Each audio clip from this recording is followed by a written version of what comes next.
Non, mais lui-même, il se contredit. Il y a quelques jours, il disait à Louise Hannoun, justement une trotskiste de service, Hmm. qu'on lui donnait les mauvais chiffres.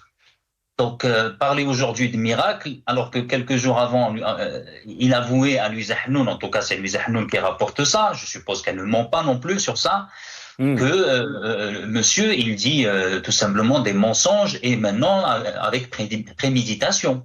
C'est-à-dire que non seulement il sait qu'on lui donne des mauvais chiffres, ou des chiffres erronés, ou des chiffres complètement fantaisistes, mais il a en plus le courage, mais ça c'est pas une première chez Monsieur Tebboune, de mentir devant les deux chambres, bon les deux chambres, mais aussi à la télé puisqu'il a été rediffusé ou retransmis à la population algérienne. Donc il ment avec préméditation sur la situation en Algérie. On ne peut pas parler des miracles quand vous avez un pays dans 63 milliards de dollars de déficit budgétaire. Vous ne pouvez pas parler d'une... En fait, admettons le contraire. Admettons que l'Algérie, c'est le miracle. Ils sont où les demandeurs d'emploi qui viennent influer sur l'économie algérienne? Parce que c'est ça un miracle.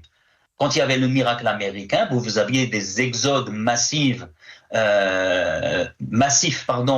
d'Irlande, d'Europe, on appelait ça l'Eldorado américain. Les gens allaient massivement en Australie, les gens allaient au Japon, les gens allaient en Chine pour travailler, même si c'est pas, la langue n'est pas facile. Mais on voit que le miracle se traduit par la création d'emplois qui n'est pas suffisante pour la population.